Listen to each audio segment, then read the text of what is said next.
Hi everyone, and welcome to Feroot's expert webinar series with Herjavec Group.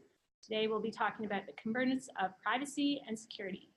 My name is Lori, and I'm going to be the technical facilitator today, along with my colleague Sandra, so you'll see us on chat.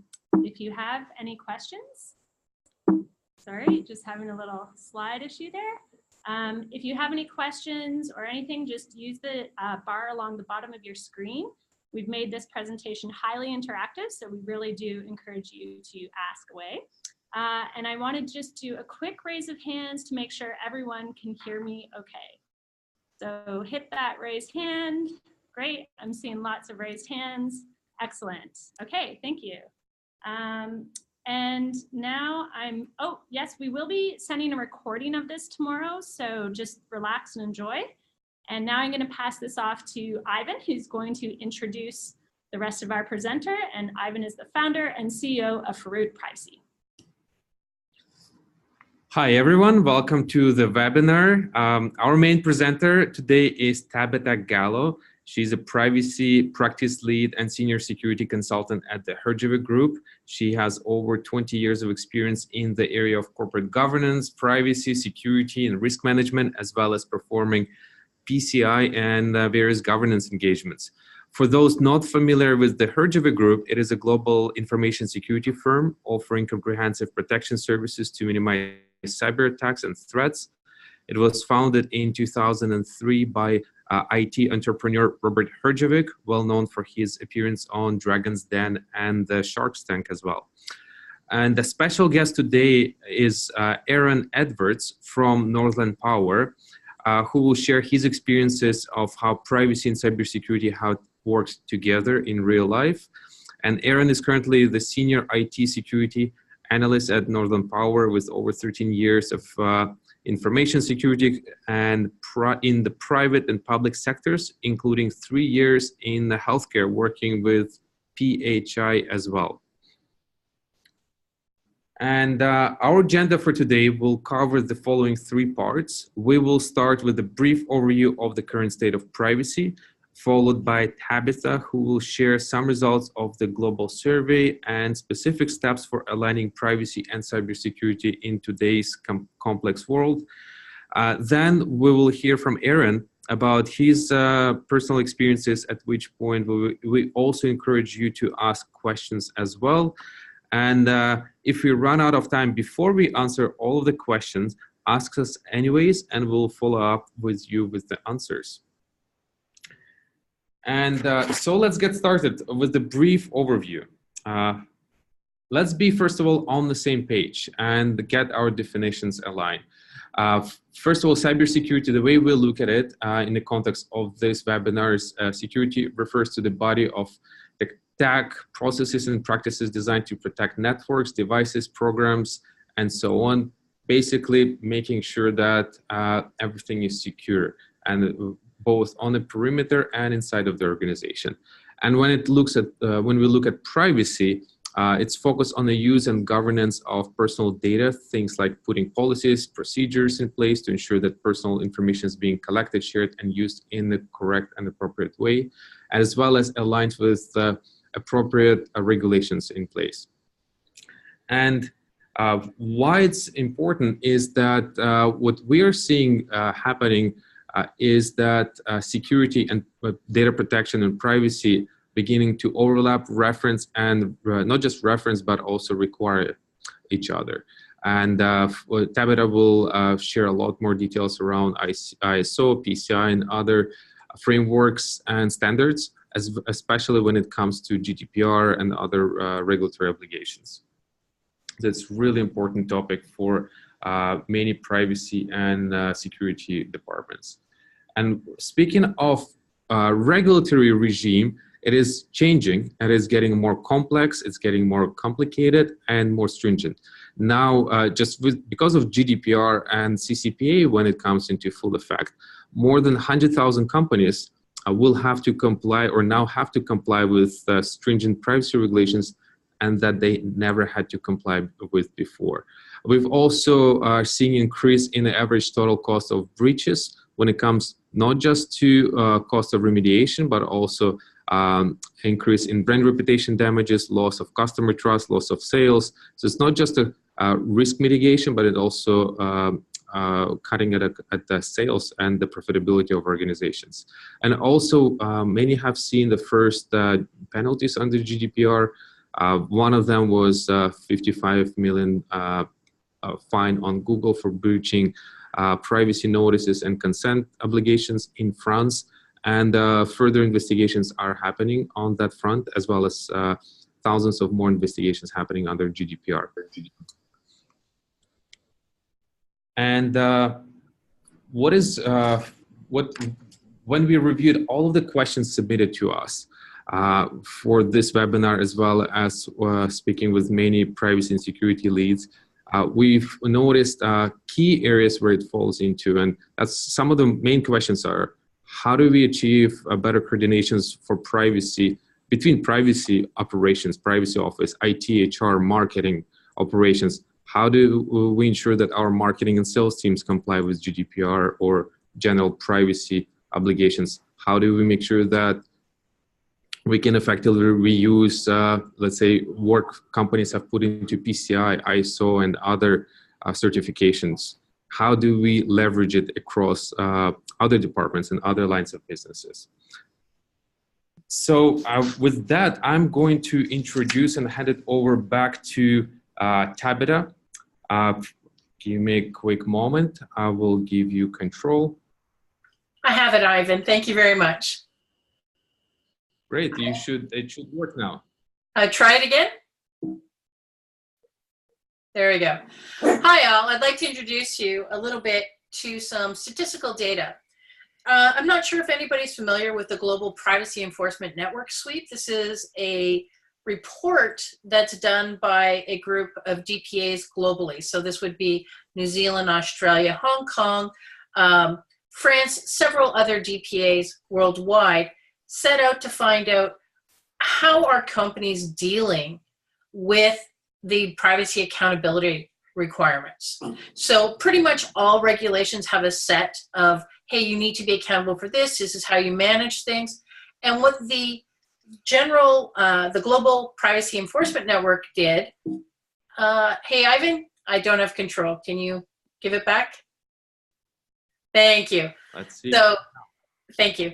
So at the core of the guidance for all of these different regulations is a requirement to have internal policies and procedures to ensure that people are trained and they're aware of what they need to do around data protection and privacy, that there's a transparency to the world about how you're going to treat their personal information when you hand it to them, and that you have a risk mitigation process and an assessment process to make sure that your practices meet the regulatory requirements under which you are obliged to meet. And regardless of where you are, there's always going to be an incident and breach management process required. So this is directly out of that report that was released in October 2018. Well, and there we go. The number one indicators, what they've grouped things in, is under policies, procedures, and governance. And then the second area is monitoring, training, and awareness. The third is transparency, making sure that your policies and procedures are available to the world and that they understand how you're going to treat their information. And the third is how do you respond to the data subjects, the incidents that come out, and when the regulators ask you, how are you going to respond and support that your practices are in sufficient order to meet the regulatory requirements. So I'm going to just discuss this briefly because it brings us up to what can we do better. So these graphs, by the way, are mine. They're a summary of what was in the report. So internal policies are consistent with regulatory requirements. So over 52% of the organizations questioned, and there was some 600 questioned, 356 actually responded back. Of those, 52% had documented policies in place that met the regulatory requirements. 34 had them partially implemented or in process of being implemented, and 14% had really poor internal practices. So that left to the next question is, okay, do we have somebody assigned? Well, this is really great news. To be honest, globally, there is 67% of all organizations have defined somebody who is accountable for privacy and or data protection, usually both. And these organizations have assigned this person at the higher levels of the organization so that they can respond and discuss this with senior management. And this could be a DPO, this could be a chief privacy officer with certain functions, and others have assigned a DPO, but they don't have the access to the senior levels. So we're seeing about 33% that still need to do some work. When we take a look at monitoring, training, and awareness, we had, hey, how many have regular training programs embedded in their processes, and where that every new employee, every new person coming into the organization, and then every existing employee gets regular refresher training for on a periodic basis or when they change jobs, etc. Some of them had really excellent solutions. For example, you don't get access until you get trained. So there's some really good processes in that 52% that have been implemented. However, we have, another 48% where you have, in some cases, no training whatsoever, or where you only train a subset of your population, i.e. the people who are working for the internal audit or the privacy department, but not necessarily everybody who may be handling personal data. So some gaps exist in there. Some other cases, you might have really good initial training, but you don't have a process to keep that training fresh and or to refresh it with regular annual reviews or every quarter or whatever. So this is a good question to ask. What do you have? The second part of this is, what do you do to assess your program against everybody else's and or against your regulatory frameworks that you need to comply? So 36% of organizations actually had either an internal audit, a really good self-assessment process, etc. 39% of organizations had a situation where they had a self-assessment, but it wasn't against necessarily the regulatory requirements or a standardized framework, or there could be a lot that could be improved on it.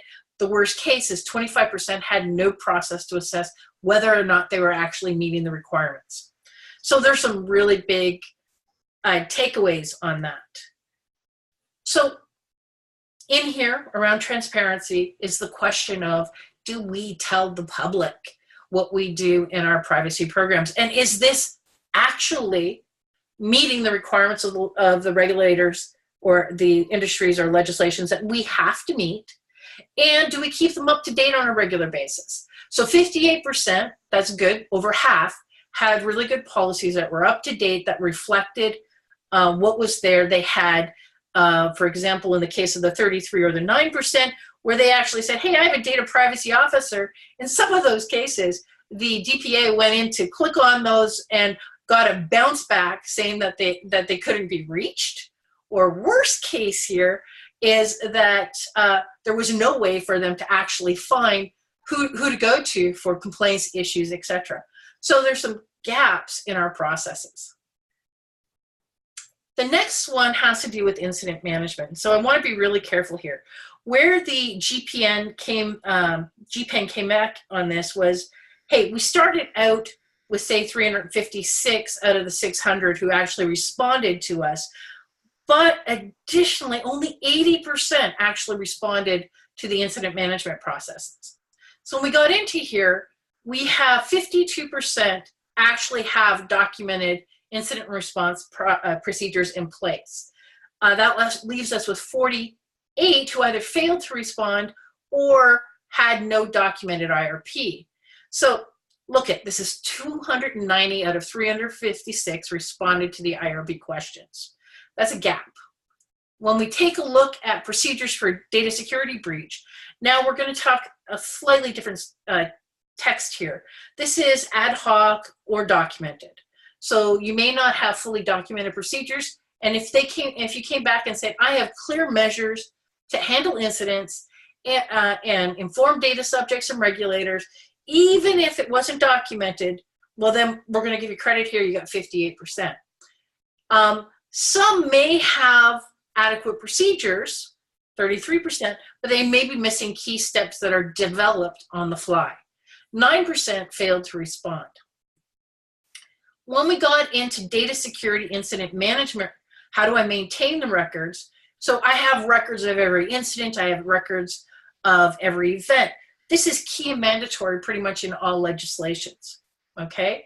Of the 88% who said, yes, I maintain these records, 45% say, hey, they may not be fully up to date. So we have some gaps in that management process. When we look at the ability to respond to data subjects and regulators, 49% said, yes, I have clear measures in place. 14% said, I have no measures, and 37% said, hey, I didn't even bother responding to this question. So my question to you is, what were the conclusions? Well, the conclusions are this: accountability is fairly understood across the globe. Ongoing data protection training, it's not necessarily been embedded as a core requirement for the organization. Policies and procedures may be lacking in organization. Incident response, well, it's generally ad hoc or non-existent in a good portion of the organizations. Privacy practices may not be sufficiently monitored and measured. Overall, maybe the takeaway is that we don't operationalize our data protection practices the way we should. What does that leave us to do? Well, this is a call to action. As privacy professionals and security professionals, we've got to ask ourselves, how can we make this better? As you saw, incident response was one of those key areas where there were gaps. The question is, do we have to do it ourselves? Probably not. So, do we improve? And how do we improve those things? Do we hire privacy professionals? They're very hard to find. Do we rent them, borrow them? Do we borrow policies, procedures? Well then, hey listen, we have NIST, we have SOC, can we borrow our processes from them? Do we reuse processes that may exist otherwhere in the organization, like PCI, ISO, the NERC SIP? Do we have the capability of converging, perhaps, our processes that we may have in those other portions of the organization so that we can use them for privacy? So what's the question? What do we do? Let's talk about overlaying and mapping all of our requirements from all the applicable privacy regulations. This is, tough. We have PIPEDA, we have GDPR, we have CCPA or HIPAA, and they can all apply to us. They're different countries, different processes. It's not a trivial exercise. This is where you should look at automation, because you're not going to have this built into your organization. We use a tool called NIMITY Compliance. This is a research tool that allows you to overlay multiple compliance regulations that apply to your company.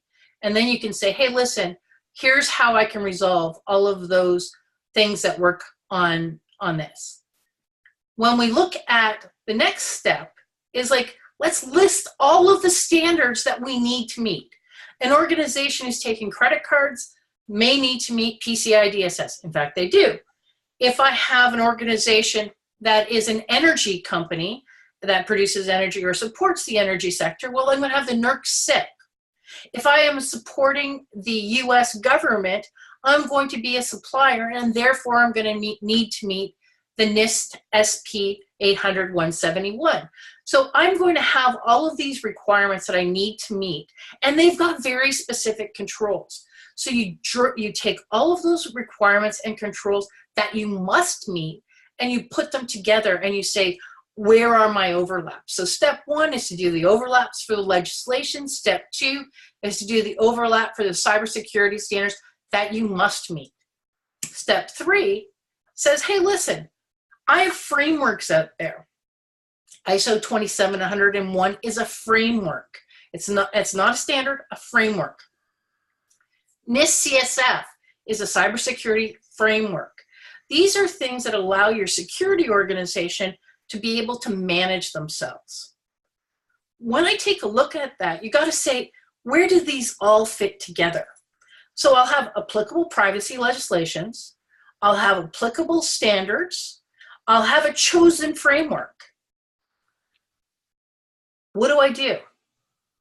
I have to think of when I have unique privacy requirements, okay, these things here that are unique to privacy, well, then I'm going to have the privacy team, the privacy office, take that informed, that accountability and responsibility and inform the other teams, in this case, cybersecurity, where they fit in and where they might have responsibilities. When you start talking about cybersecurity standards and you've overlaid them, you're going to say, hey, listen, or even in cybersecurity frameworks, I might have a scenario where these overlaps, I might decide to use that standard for my privacy or use that framework to manage my privacy. I don't have to own the whole meal deal. The other question is, what happens when we converge? Convergence is where everything overlaps. The question here is, I need to reduce my duplication and my inconsistencies. If I have my privacy department defining something completely separate or that might conflict with my security department, and by the way, I've actually seen this in many, many organizations, then you have, when an incident happens, a lot of time spent and sometimes a lot of issues raised when they go in opposite directions.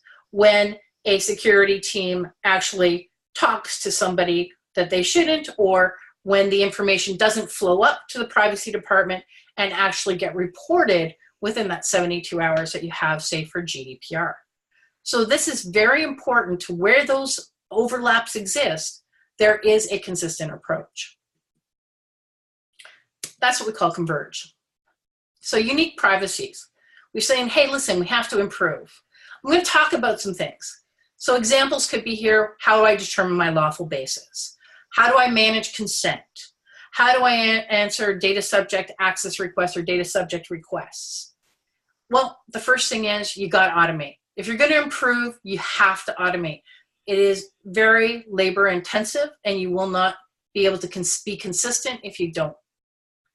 You have to get the privacy professionals out there to help you. You can rent them. That means hiring folks like us from Herjavec, or you can have hire them into your organization as employees. But the number one thing here is you have to change your mind shift. You have to change your paradigm. You have to go from this is a project to this is how I operationalize. You have to think of this, how do I do this every day? And that's one of the unique blockers that exist currently. Where we have processes, frameworks, and controls that overlap with privacy, for example, I'm going to talk a little bit about policies and procedures and governance, and I'm going to use PCI as one of those standards. This is one that has a perfect, almost fantastic overlap with GDPR. So the PCI DSS has some 12 requirements, and in one of them, which is 12, which says, hey, listen, I need to have a policy to address all types of information security for all personnel. What they've come up with is in 12.8, hey, listen, I need to manage my suppliers. I need to do some due diligence around them. I need to assess them. I need to make sure that the contracts has specific language. And on an annual basis, I have to revalidate that they are doing what they said they were going to do. Well, wow, that's exactly what GDPR says. The language in there is a little bit different, but you can deal with that. Add the unique language for GDPR. And if you already have PCI, pull that process out and reuse that process. You can actually ask yourself, does it make sense at this point, based on the risks that I have to deal with, that should I converge this process? Okay. Tabitha, it's Ivan. I would like to ask you a question and pose you first. Perfect. We have a couple of questions from the audience. And first question is, there are several solutions that provide standard to standard mapping plus other kind of pieces that you mentioned before. Why did you mention the tools that you mentioned for mapping, for example? The best experience I've had is with Nimity, because Nimity is actually a research tool. It does the laws.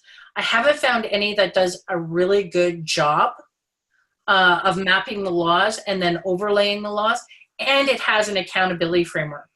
So it allowed me to be able to take my cybersecurity frameworks plus the legal frameworks, the legal research done by lawyers, and let me overlay these effectively.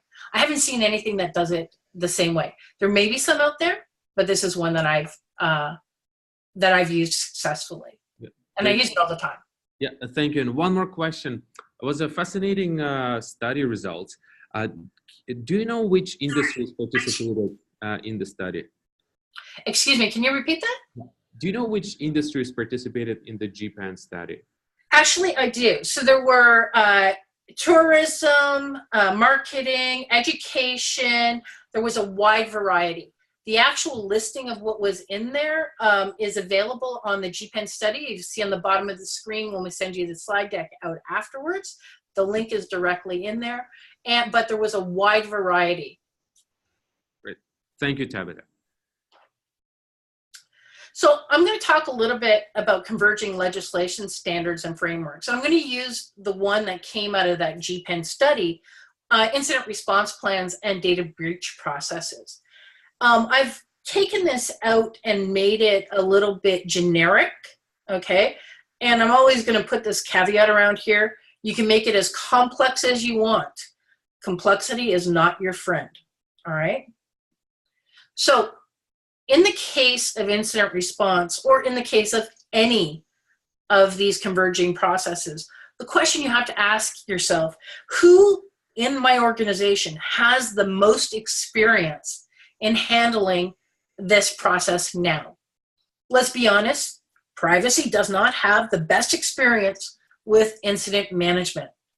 Security does. So in this case, I would always suggest that security be the primary accountable lead for this. But that may not be the same case in your organization. You may have had a very mature privacy organization who's done lots and lots of data protection. I just haven't seen too many of those. What I do see is no matter what process you're doing, you need to build a RACI. And I'm going to call this not the detailed RACI that you would have, how do I do incident 1, 2, 3, but a governance RACI.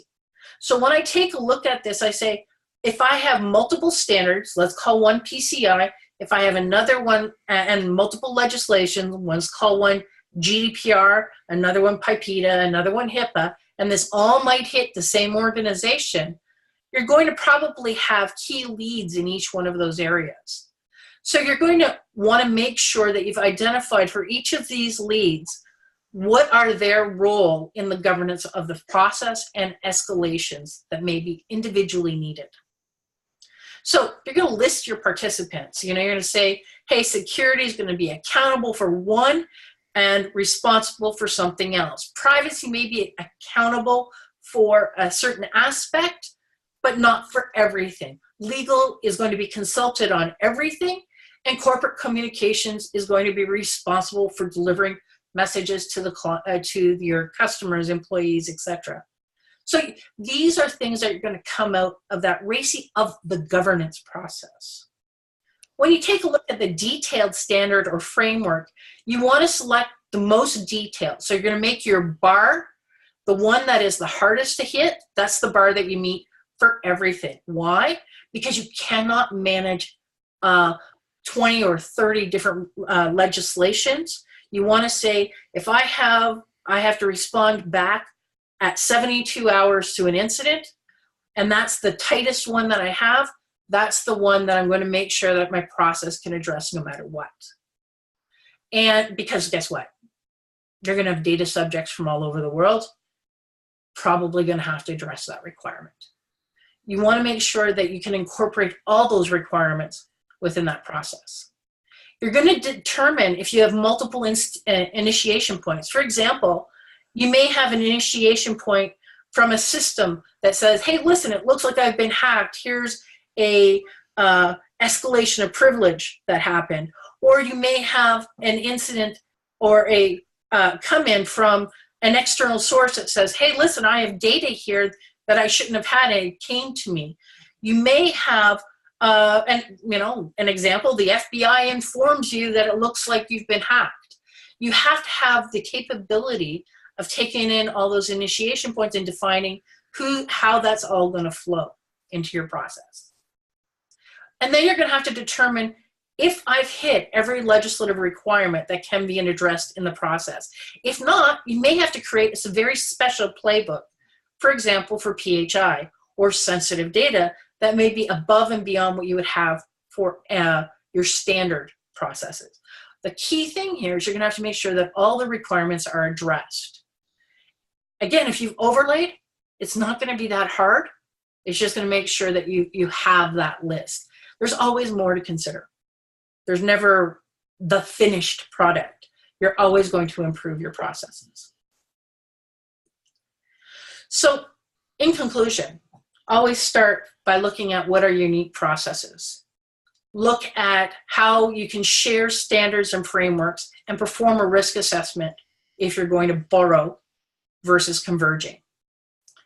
When there's a full overlap, determine who's going to lead and define what the processes are.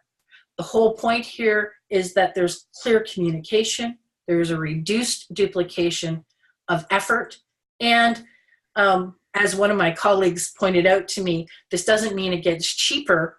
It could, but you don't know that until you do it right. Right now, we're seeing that there's many, many companies that are doing it not fully, and therefore we don't know what the full cost is of managing these processes. So that's my little go.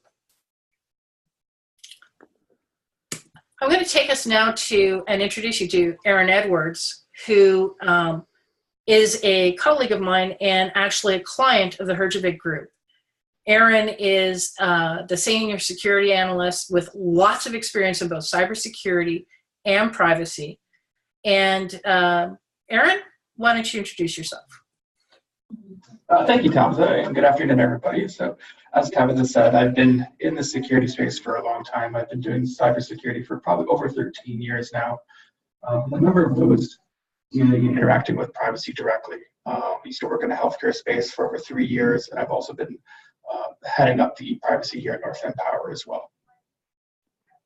So, Erin, it's nice to have you on the call. One of the things I'd like to ask is, in your previous life, you've actually done some work in both cybersecurity and privacy. How did you manage to avoid duplication and make sure that either the privacy requirements or the security requirements were not sacrificed one for the other? So one of the ways that we tackled this was really in my previous life, where we looked at security and privacy as a whole. It was done holistically, and security actually reported into the chief privacy officers within the organization. And so what we did as a team is we actually came up with a list of security and privacy requirements that we used to engage and interact with every project that we were involved with to make sure that nothing was being missed. That's cool. When you were doing this, how was security viewed as part of the privacy compliance? So security and privacy went hand in hand. What we learned early on in that practice is that privacy really relies on security controls. So in order to achieve privacy, you need to rely on technology and security controls in order to identify issues and challenges within privacy. So it was a really critical aspect to privacy compliance. So can you give us some examples of where you extended perhaps your security processes to support the privacy requirements?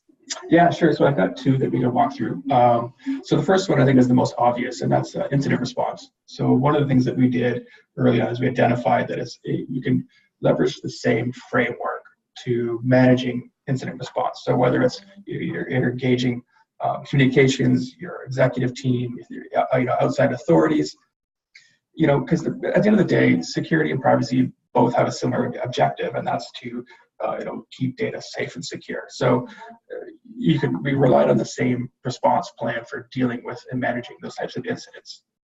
And the other area that we really jumped into this was, as a byproduct of looking at incident response, was our SIM, our Security Information and Event Management platform.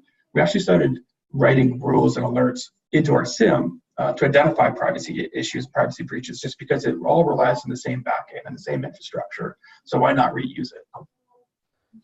So in your experience, what best practices would you recommend when you converge the two processes?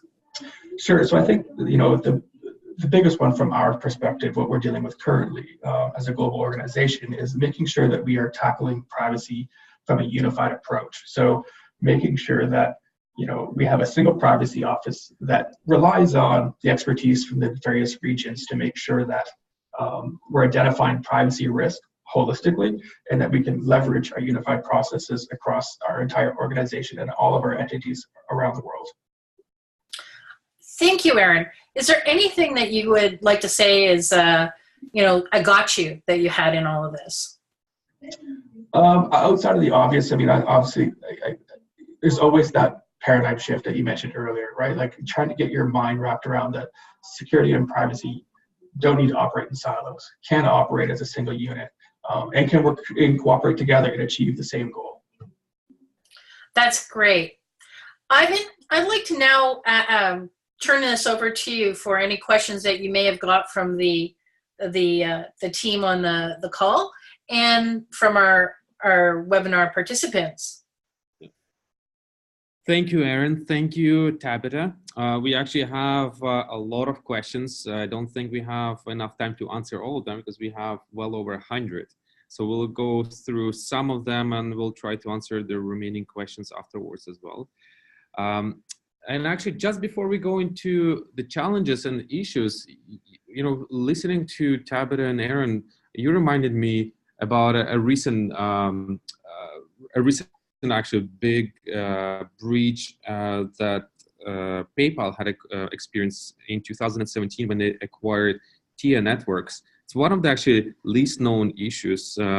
So what happened is a PayPal network acquired a payment processing company based out of Vancouver for $302 million. So it was a sizable acquisition.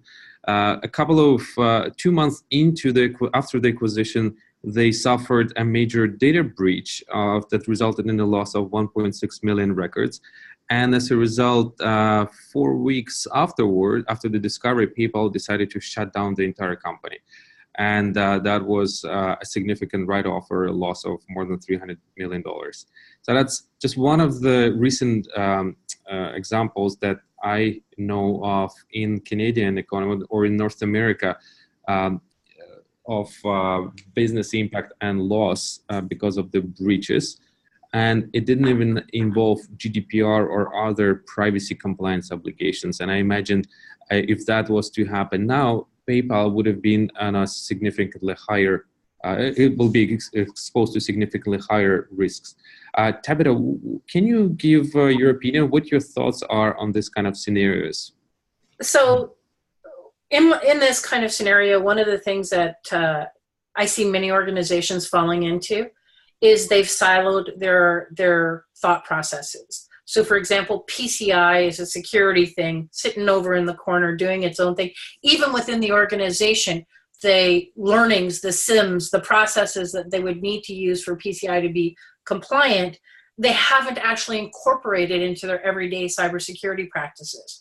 So they've treated these areas as unique versus saying, hey, listen, these are some of the practices I should be using anyways. And in the case of PCI, all of that data that we're talking about is actually personal information that falls under the umbrella of privacy. So for us to say, hey, listen, PCI is standalone at cybersecurity, That's a very wrong concept.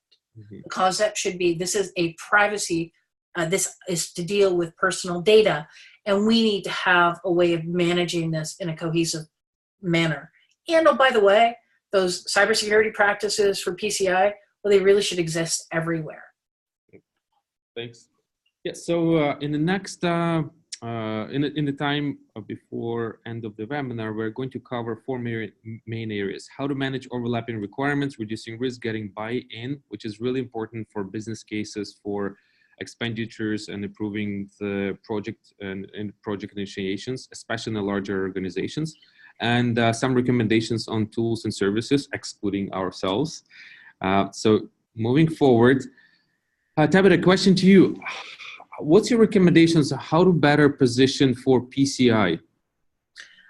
So again, I'm going to go back to that actual example that you gave and the examples that I've given in the PCI case. There's a lot of overlap because PCI is fundamentally a privacy solution, right? We're talking about data security to protect cardholder information. Cardholder information is a subset of PII or personal data. So we just have to be aware that whatever we do for that, the logging, the FIMS, the processes for supplier management, those are actually things that we should probably be considering for all of our personal data. So incorporating them into our processes and positioning PCI as a combined part of privacy and cybersecurity. Yeah, and from your experience, how feasible, or what's your recommendation on combining TRAs with privacy impact assessment? And if so, do you recommend any particular templates, approaches, or processes? So actually, this is where we've gone with Herjavec. So from a Herjavec perspective, we don't do separate PIAs and TRAs. We do them as one process. So you cannot have privacy without having the underlying cybersecurity structures in there. So in our overall processes, we actually, do all of the data flow analysis, do all of the documentation of what are the data that you're going to support, and then we say what are the potential risks going through that, and all of that is one PIA. Having said that, or DPIA, depending on where I am in the world. Is there templates out there that you can send out? No. We've created our own that combines these. It's been incredibly effective. I don't know if we can release that out, but it's one of the things we can consider. Thank you. And actually, a follow-on to that question. I'm noticing personally that companies, especially the companies that operate a lot in Europe and have to comply with GDPR, they began incorporating PIAs or DPIAs into their even go-to-marketing departments, into their outbound lead generation campaigns and other areas where PIA was not known to be part of before. What's your thoughts or recommendations, or just guidance or recommendations on incorporating PIA into HR, marketing, and other departments? It's actually where they should be. So the requirement under GDPR is privacy by, or data protection by design. And this term data protection or privacy by design and by default is actually comes out of Canada. Got to say yay. And Converging did a very good job of this. Now, where this comes up is embedding this into the HR processes and making sure that the right people understand when they include a new process, they need to consider the privacy considerations. So they need to consider, hey, do I need to minimize the amount of data that I pull in? So doing those DPIAs upfront within each of these individual departments and pulling the groups together, that is exactly where it needs to be. Thank you. And that actually brings to the next topic that I've seen, and we're seeing quite often, is overlapping, or where companies begin to really combine processes and workflows. For example, that's just a quick example. What is your data subject access request workflow? Where do each department fall in? And frankly speaking, what we see quite often, especially in Europe, our companies that operate out of Europe, they receive DSARs through frontline staff through marketing and sales or HR employees that receive access requests from subjects. So making sure and that workflows are documented and RESI is in place and that everyone knows what to do next is really important. And Tabitha, on your side, what's your recommendations on unifying or creating overlapping workflows when it comes to both privacy or data protection, compliance, and cybersecurity? So that's a great question. In fact, if you were just to take a look at the DSAR process, we had the conversation that in the incident response that I gave as an example, is that you may have to look at DSAR as being one of the initiation parts to your incident response. You will get from a data subject request, you might say, hey, listen, I want my data, and you might find that, oops, I can't find it, or a third party has shared it inappropriately. Or you may have at this point where they say, hey, listen, I have a complaint. I believe my data has been inappropriately handled. So you're going to have to, in your DSAR process, pull in the cybersecurity that's going to support how that information was handled, who's going to support the audit trails. So these are things that we need to consider. And just also from our experience, we see quite a lot of DSARs coming in from actually legal representatives when whether it's a disgruntled customer or former employee that had initiated some sort of litigation or is working with the lawyer. So they're really watching and paying a lot of attention to how their DSAR is being completed. So ensuring that it is done appropriately and with the auditable trace records is quite important. And with that, moving to the next area of questions on managing and reducing risks. Tabitha and also Erin, feel free to jump in. What are your thoughts on the growing cost of ramification to businesses after breaches, after incidents, and increased liabilities? It's a good question. I would say that the growing cost, because we've been manually handling a lot of these things, whether it's incident response, where we've not communicated, for example, that there's been a breach and it's not been escalated to the privacy office so that it can be appropriately dealt with. I think that we have to have in our organizations, the clear mandate, the clear processes defined. And we have to change our culture to basically say none of this is hidden. We don't delay because, oops, it's only when. We have to be able to be open and honest. And I think a lot of the fines that we're seeing was because people delayed and didn't disclose appropriately. And that's on the question, what is the best data protection strategy? It can be a religion. It's a culture of the company, culture of the organization that is adhering to it and creating its own internal playbooks and processes and workflows to follow. What we are also seeing, especially in the tech sector, in the tech industry, is a paradigm shift in a mindset. It's actually the mindset and the culture of the company is shifting from, hey, let's collect all the data that is possible and then monetize it or find sometime in the future ways to turn it into a business asset, to concept of data minimization, that no longer data can be processed without lawful basis, and following the data minimization concepts of collecting only the necessary data that is necessary to fulfill the obligations under the contract or expectations is permitted. So that's a significant paradigm shift in the tech sector, and it's also flowing into other companies and other industries. Not just an example. Facebook would be a good example of they're learning it in a hard way, many could say, but other industries are also going through the same paradigm shift. And a very important area of getting the buy-in and training the team and basically performing and going through the culture change. Tabitha and Erin, would love to hear your thoughts on the hands-on experience within your organizations. How can I, as a participant here, take the information back and incorporate it into our own teams and our own companies. Erin, do you want to take that one? Sure, absolutely.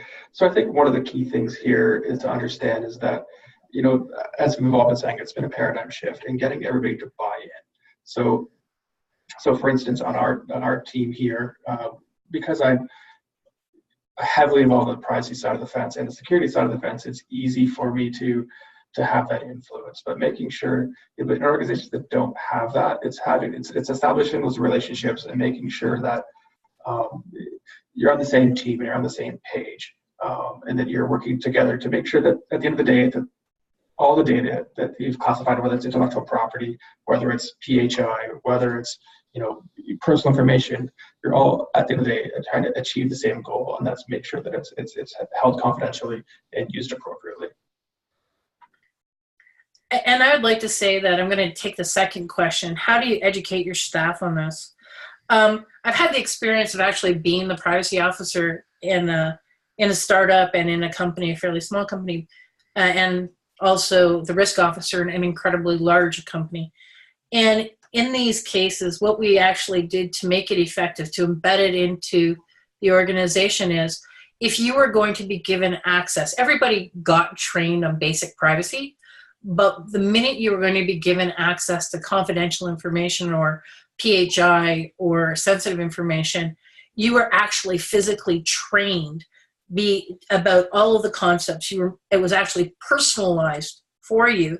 What happens if your personal information get out? How would that work? So we made it something that would be real for the person, and they didn't get access to that data until they actually took the training.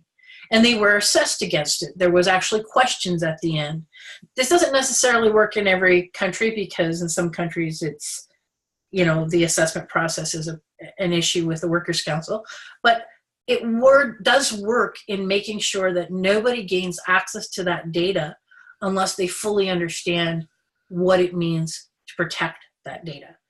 And that was one of the things. We also cycled that on an annual basis, or whenever somebody moved jobs. So we had a way of embedding it into the organizational culture. And we had the CEO and the CTO stand up and talk about why it was important. So we made sure we had the tone at the top and we had the tools at the bottom to make sure that everybody was aware of the requirements. Thanks, Tabitha. One quick question from the audience. What would be the best approach for training or refresher courses for staff? Two ways. One is to use a tool that said the last date trained was this, and make sure it never went beyond a year, because that's some of the requirements are a minimum of a year or maximum of a year. The second one would be to use the Code of Business Conduct or some other tool process that also tied it to a refresher training, or in the case of specialized areas, to say that we will have a training session at least once a quarter that focused on, let's say, your developers, on how to minimize data, on how to ensure that information is wiped in memory. So it would depend on your department, but you would make it relevant for that department. Thank you. Very quick, as we're running out of time, what are your suggestions and suggested approaches to what tools should companies consider to automate the process to avoid duplications of efforts, as well as automating GDPR and other regulatory compliances? So it depends on what you have internally. If you have, you know, a tool like a help desk tool, etc., you can try to extend it. They don't always fit. But I would strongly suggest that you get a tool like Nimities, or you get a tool that would allow you to manage all of the regulatory requirements that you are facing, and that you set the baseline to be the strictest, and where there what I call edge cases, that you handle those at an individual country level. Mm-hmm. The special tools that I would say, there are a variety out there. There are different risk tools, different control management tools. Not everyone fits the same way. Thank you. And Can you tell us a little bit about Herjavec Group? So Herjavec Group's been around for a while. We are focused strictly on cybersecurity and privacy, and we have processes to do threat detection, automated logging, a SOC. So we do managed services. We have technology engineering. We do advisory services. That's where I work and live. I do risk, compliance, privacy, PCI, and security assessments. And then I have teams with us that work on architecture implementations, identity and access management, and threat and incident management. We have a forensics team and a group that helps you when you have an IRP incident that needs to be escalated. We work with Erin on several of these. Okay, thank you. So a little bit about privacy automations. There is a field of IT operations called DevOps, and it's a meeting privacy ops. That's actually where Feroot sits in, and we're a software company. That was a small sales pitch about us. And I want to talk about our webinar series next. We're coming up to the end. In December of 2018, we held a very popular webinar with Dr. Ann Kavukin about privacy by design and operationalizing privacy by design. It's my pleasure to have Tabitha and Erin today talking about convergence of cybersecurity and privacy. And in May of 2019, we will have the first year anniversary of GDPR coming into effect. And it's a good way to summarize lessons learned from the trenches. What is happening, what had happened, and what can we learn from recent investigations, enforcements, and penalties and fines that have been put in place and will be put in place in May. So please expect to see the exact day announced soon. It will be in May of this year. And looking forward to having that conversation with James Tunbridge, who is a data protection lawyer, and he was actually participating in drafting the new Data Protection Act in the UK, and he's also member of the government of City of London.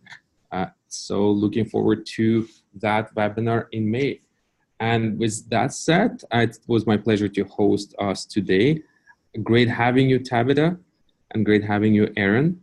And we're just about to wrap up. And please expect to hear from us this week with the follow-up of this webinar, with the recording and copy of the slides. Thank you, everyone.